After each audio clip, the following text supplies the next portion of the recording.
Mark chapter 4, verse 35 and verse 36. Let's read these verses together. And the same day when the even was come, he saith unto them, let us pass over unto the other side. And when he had sent away the multitude, they took him even as he was in the ship. And there were also with him other little ships. So in verse 35, Jesus extends an invitation to his disciples.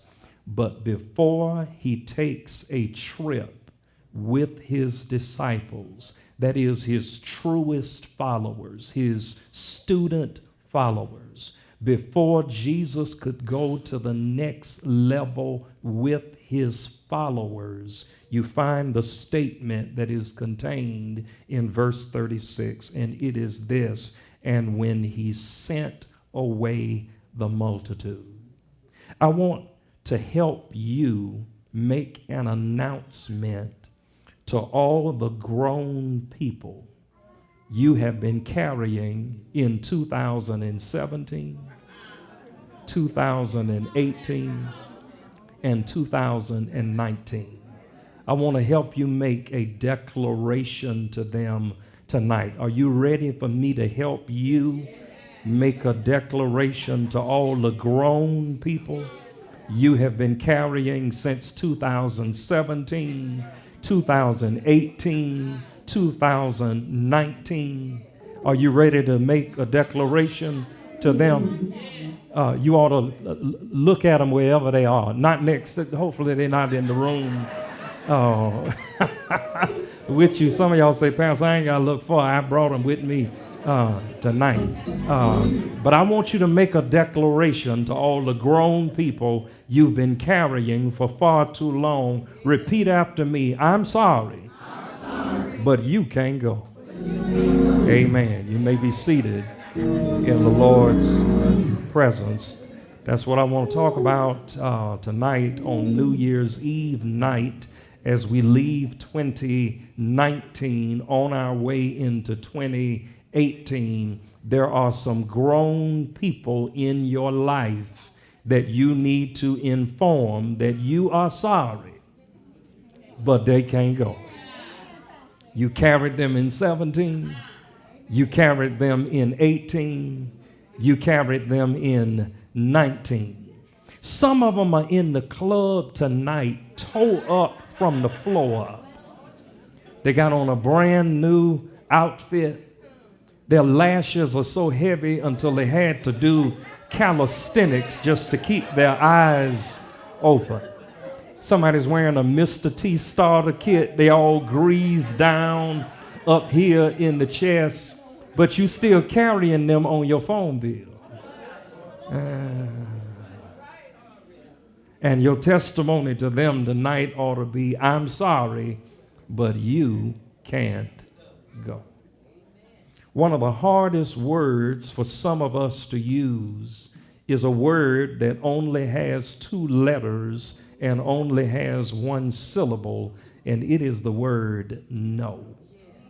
Some of us really struggle. Anybody willing to be honest that you struggle with telling people no?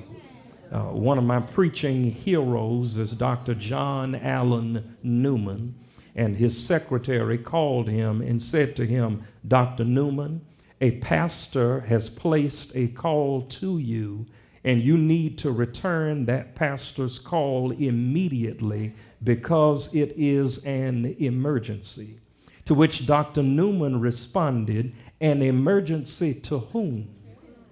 Is it an emergency to him, or is it an emergency to me? Sometimes you've got to learn how to tell people no. Crystal, can we just practice as one big group in here together? I'm going to ask you a question, and regardless of what I ask you, I want your answer to be no. Can y'all handle that? All right, can I borrow $5? No. Good God, y'all more excited than I thought. Can you take me to the mall? No.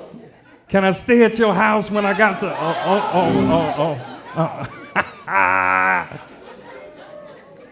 In Mark's Gospel, chapter 4, Jesus teaches us how to take this two-letter word that only carries one syllable. And he shows us the benefit not only of using the word, but even the benefit of hearing the word.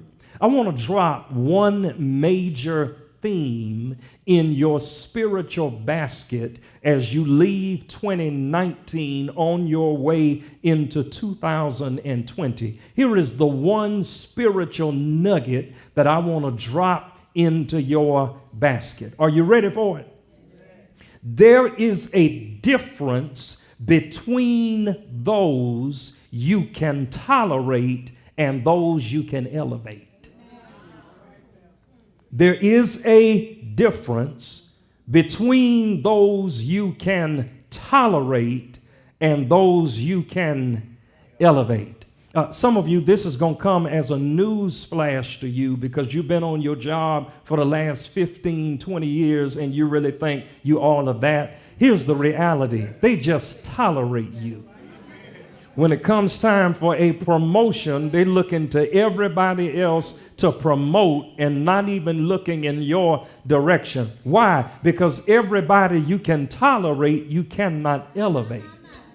And there are some people around you that you have been putting up with, but they will not be able to handle this next level version of you. And tolerating them is one thing, but elevating them is something else. Hey, it's one thing for them to be your boo thing, but that don't mean you necessarily need to put a ring on it. Hey, now you don't need to act like it's already a ring on it. Y'all did come to have church tonight, didn't you? But some people who have boo thing status do not qualify for fiance status. Because you got a lot of romance, you just ain't got much finance. And you got to learn you got to know how to learn the difference between seasonal people and lifetime people. There is a difference between those you can tolerate and those you can elevate. Brother Harry, when you read verse 1 and verse 2 of Mark chapter 4, you discover that a crowd has gathered together that is so large just to hear Jesus teach, until Jesus had to move beyond the shore that he was standing on and get inside of a boat just so that the people didn't push him into the water. There was a whole crowd of them. And in between verse 1 all the way to verse 34, he is laboring with them. He is sharing stories with them. But when it came time for verse 35, Jesus had to inform them that y'all been hanging out with me all day, but where I'm getting ready to go, y'all can't handle. Jesus had to turn to them and tell them no. He told them that where I'm going, you cannot go.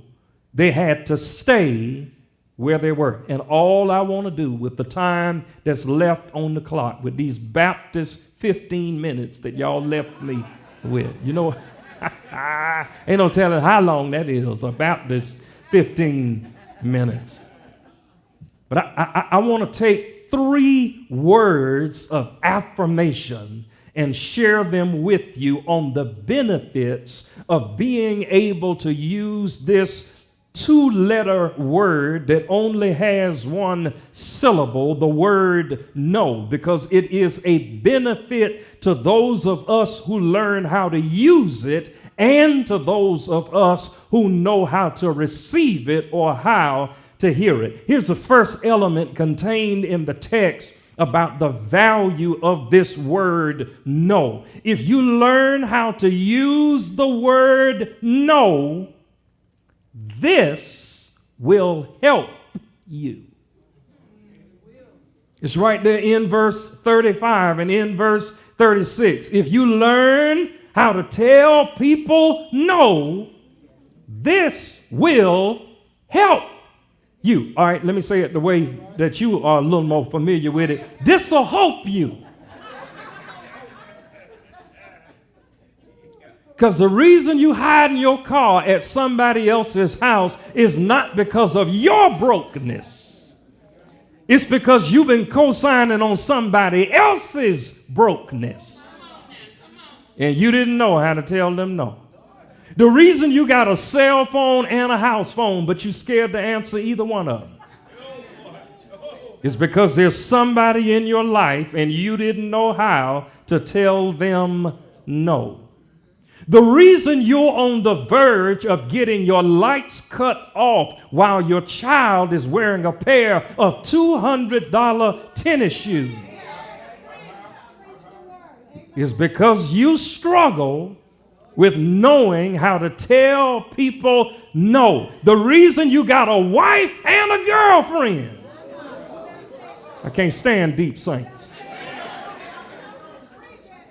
It's because you struggle with telling somebody no. Some of y'all can't wait to get out of church tonight because you already promised somebody where you're going to be at 12:30.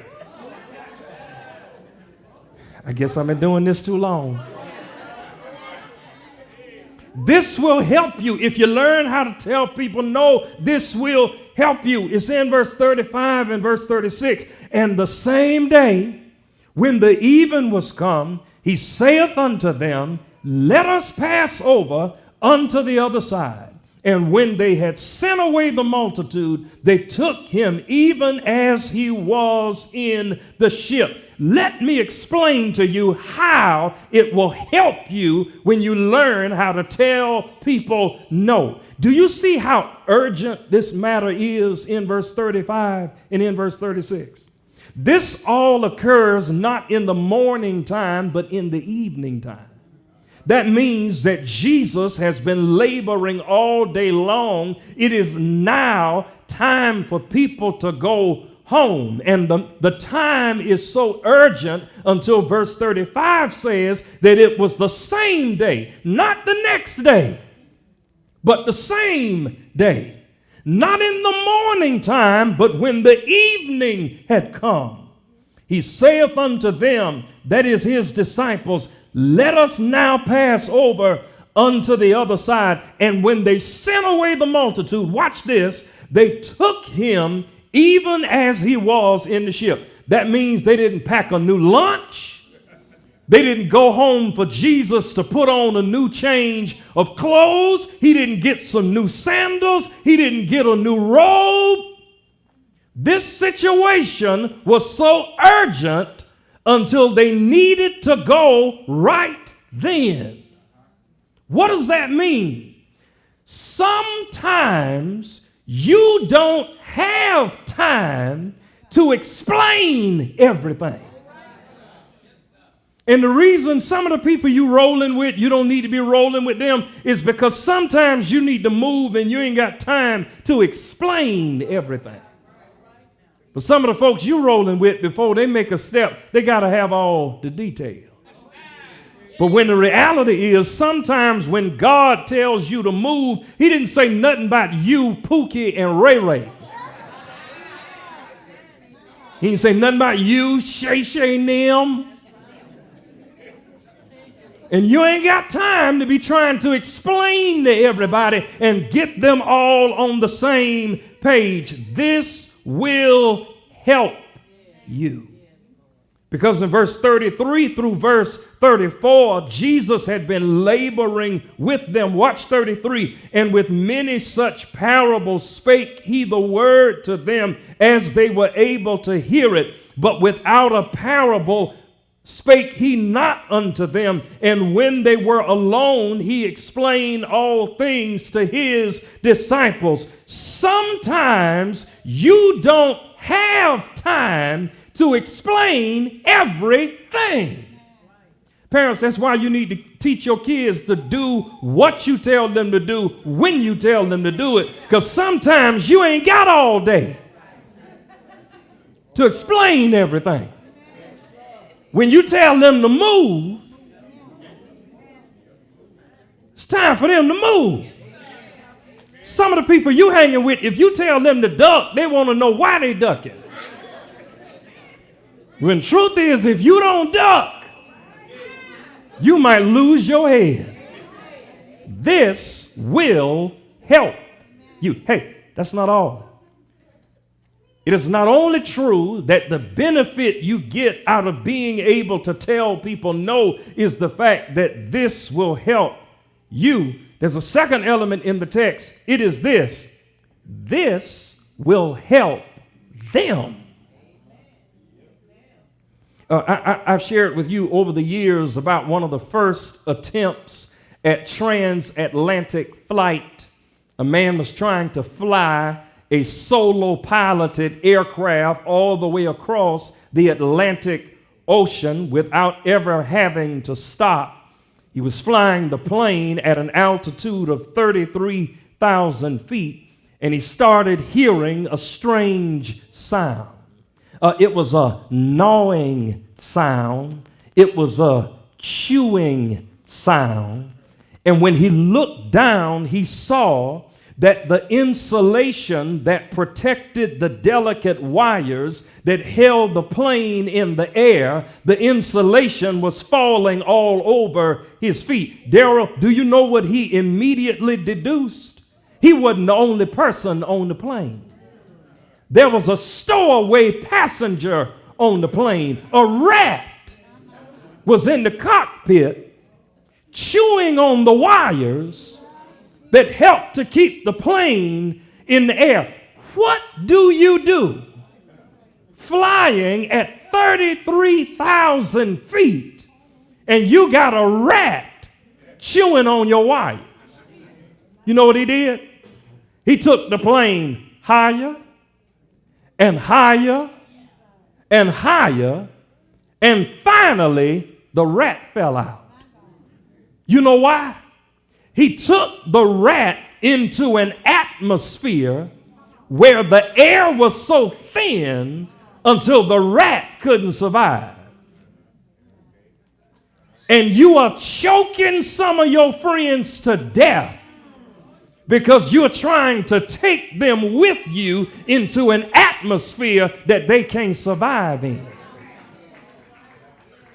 You think you helping them, but you really hurting them. Some people, you do them well by being able to tell them no. Hey, in 35 and 36, they wanted to go with Jesus, and Jesus said, y'all can't go with me, go home.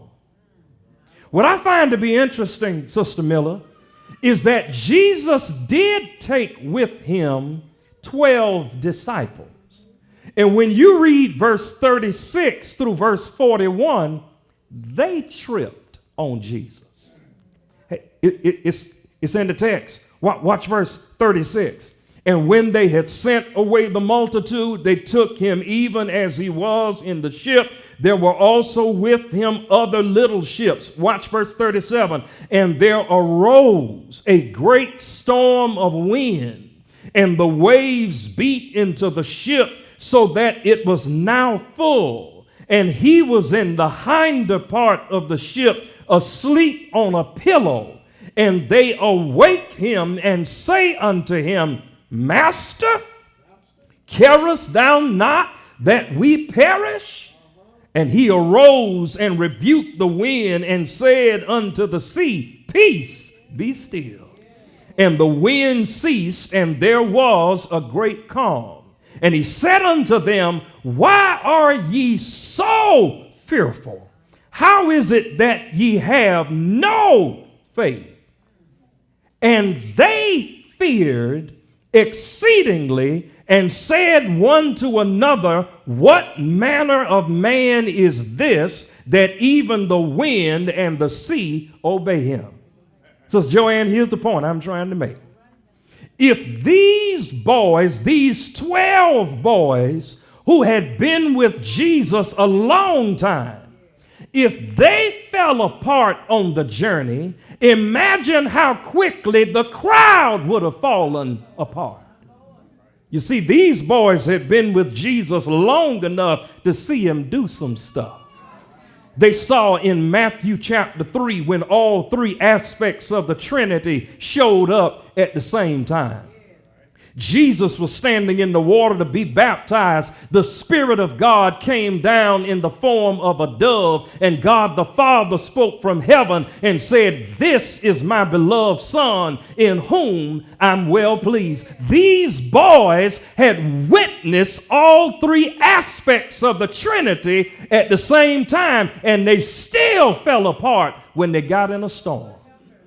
These same boys were with Jesus in the early chapters of the Gospel of John when Jesus took water and turned it into wine. Some of y'all wondering if he can do it tonight. They had witnessed Jesus turn a crisis into a miracle in John chapter 2. In Mark chapter 1, they watched him heal a man with leprosy. In Mark chapter 2, they watched him heal a man who had been paralyzed. In Mark chapter 3, he healed a man with a withered hand. What am I getting at? They had already seen Jesus work, and they fell apart. Imagine what would have happened with a crowd of people who would only listen to Jesus teach. And the reason you need to leave some people where you have found them is because the atmosphere that God is taking you to, the air is so thin up there, they won't be able to survive. Because truth be told, you barely made it through 2019. I can't stand saints who act like they've been saints all their lives. It is by the grace of God that you haven't pulled your own hair out in 2019. And you got the nerve to talk about the people you trying to drag into 2020, and you barely made it yourself. So this text proves that when you learn how to tell people no, it will help you. It is also true that this will help them. And some of the people in your life, you have got to learn how to cut them off for their own benefit. You can't handle it up here where I'm trying to go. See, you stuck on Kevin 0.05. And I'm already at Kevin 2.0. And if you couldn't handle the 0.05 version, this 2.0 version is going to drive you crazy. What does that teach, Thorpe? I'm so glad you asked. You all ask such wonderful questions the closer we get to the new year. I've already told you that sometimes you don't have time to explain everything to everybody. Here's another nugget I want to drop with you. Sometimes you don't know how to explain everything to everybody. Some of the stuff you're going to go through, not only do you not have the time to explain it, you don't know how to explain it yourself. Here Jesus is on the boat with these disciples, sleeping while a storm is raging. That's hard to explain. The boat is full of water, and Jesus is asleep. That's hard to explain. The storm appears to be raging, and Jesus is resting in the middle of the storm. That's hard to explain.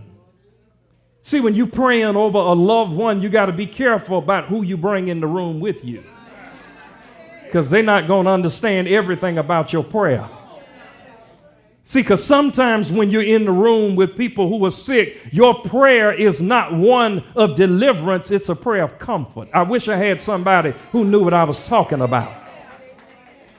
Some of our prayers are not, Lord, deliver me from this. Sometimes we got to learn how to pray, Lord, if you got to take me through this, at least you going to be with me while I'm going through. And people won't understand. There's some people in your life right now. They have gone through circumstances similar to yours. They got over theirs quickly. You're still struggling with yours. And you busy trying to get them to understand. How you going to get them to understand what you don't understand? Wish I had somebody who knew what I was talking about. How are you going to get them to see what's going on when you don't even understand what's going on? How is it that when people are requesting sympathy from Jesus in Mark chapter 4, he denies them sympathy?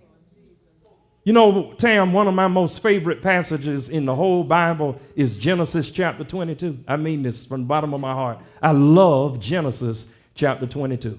In Genesis 22, God says to a man named Abraham, take your only son, whose name is Isaac.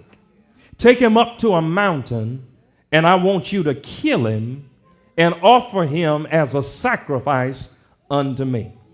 Bible says Abraham gets up the following morning. He takes some servants with him. He takes a donkey. He takes some wood. He takes a knife. He takes his son Isaac, and up to the mountain they go.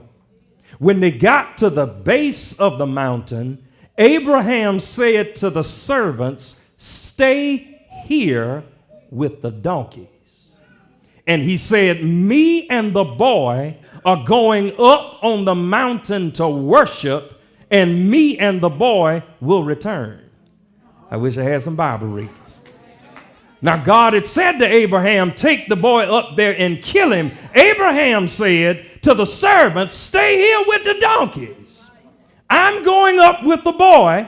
We are going to worship, and then we are going to return.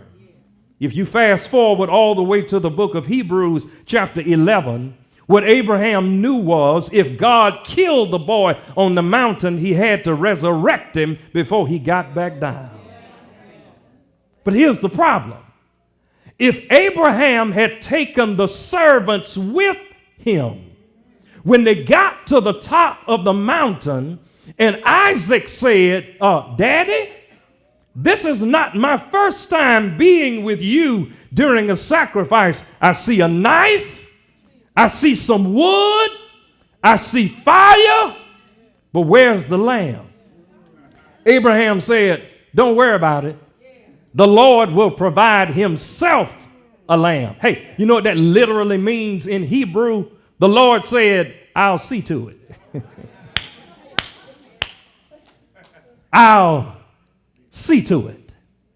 Hey, the servants, when they saw Abraham, if they had gone to the mountaintop with him, when they saw him tie up Isaac and lay him down on the wood, as quickly as he would have tied him up, the servants would have untied him. When Abraham drew back the knife to take the life of his son, the servants would have snatched the knife out of his hand and declared that Abraham, the Mediterranean sun, is driving you crazy. Which means if he would have taken the servants with him, they would have talked him out of what God has talked him into. And that's why your life's so jacked up right now. You keep taking donkey people to your mountaintop experience, and they've been talking you out of what God has been talking you into. Sometimes you don't have the time to explain everything, and at other times you don't even understand it yourself. This text proves that this will help you when you learn how to tell people no. It also proves that this will help them when you learn how to tell people no.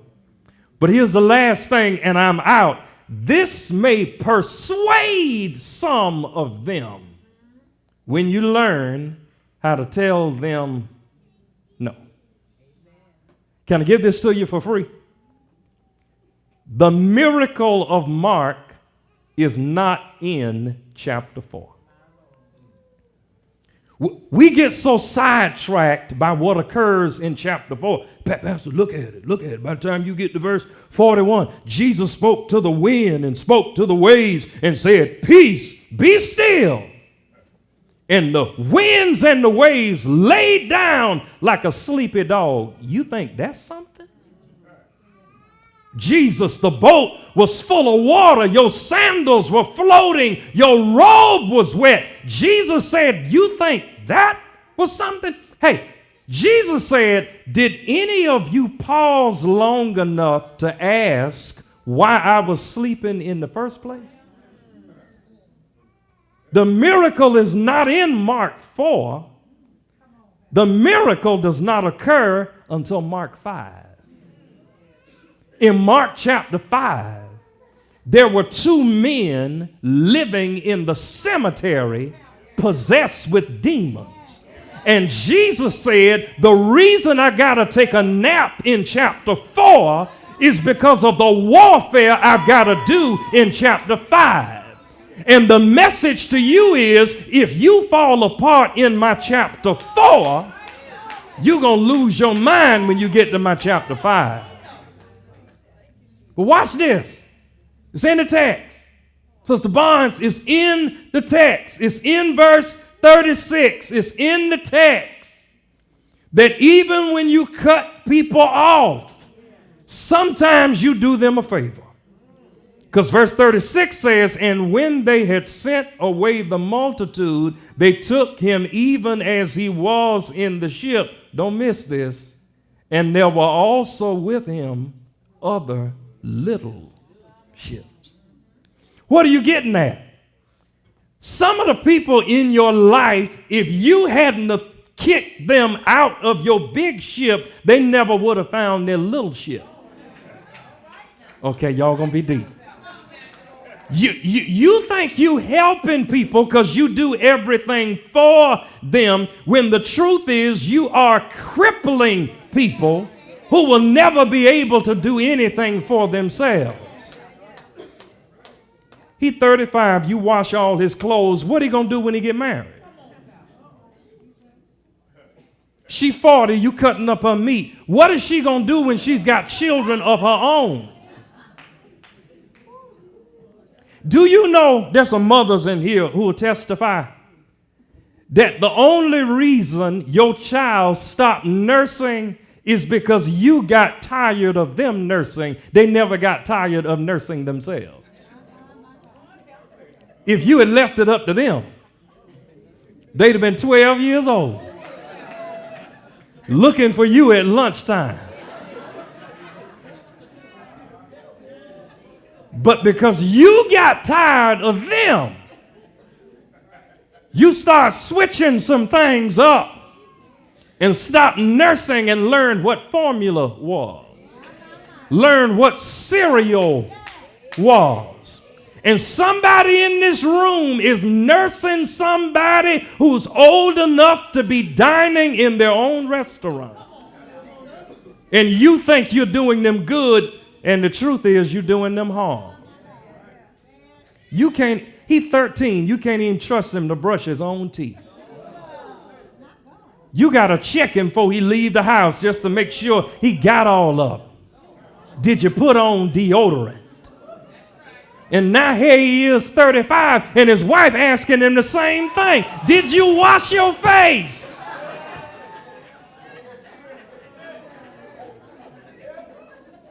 You think you're doing them some good, when the reality is some of us have got to learn how to fall so that we can know that God will pick us up. That great songwriter of the Christian church, I don't reach as far back as some of y'all reach back. Some of y'all go all the way back to Mahalia Jackson. I ain't got time to go that far back. I'm from, I've lived through multiple generations. I don't have to go all the way back to Mahalia. I can go back to Kirk Franklin. This before he taught us to stomp, the whole stomp, nothing but the stomp. This is pre-stomp Kirk Franklin. Kirk Franklin says, I've been through the fire. I've been through the flood. I've been broken into pieces, seen lightning flashing from above. But through it all, I remember that he loves me and he cares. And he'll never put more on me than I can bear. I wish I had some old school. You can't roll with Kirk Franklin? Maybe you can roll with a little Andre Crouch. Andre Crouch says, I've had many tears and sorrow. I've had questions for tomorrow. There have been times I didn't know right from wrong. But in every situation, God gave me blessed consolation that my trials come only to make me strong. Andre said, through it all, I learned to trust in Jesus. I've learned to trust in God. Through it all, I've learned to depend upon his word. I didn't go back far enough. You a Kirk Franklin saint. You a Andre Crouch saint. Maybe I can go back and get some James Cleveland. James Cleveland say, I don't feel. Hey! I don't feel no ways tired. Come too far from where I started from. Nobody told me the road would be easy, but I don't believe. I wish I had somebody who knew what I was talking about. I don't believe he brought me this far to leave me now. I wish I had somebody who knew what I was talking about. I wish I had some witnesses in here that he didn't bring me through January to fail me in February. He didn't bring me through February to give up on me in March. He didn't bring me through November to cause me to lose it in December. And if he took care of me in 19, he'll take care of me in 2020. I don't feel no waste time. Come too far from where I started from. Nobody told me the road would be easy, but I don't believe. I gotta quit, but I don't believe. I gotta stop, but I don't believe. He brought me this far. Yeah! To leave me. Had some heartache, but I'm still here. Had some heartbreak, but I'm still here. Lost some loved ones, but I'm still here. By the grace of God. Standing all over this building. Standing all over this building. Ought to have a witness here. Said I ought to have a witness here. Ought to have somebody. Don't mind testifying that God will. Just let me preach it like I feel it. God will. Yes, he will. God will. God will. God will. He didn't bring me this far to leave me.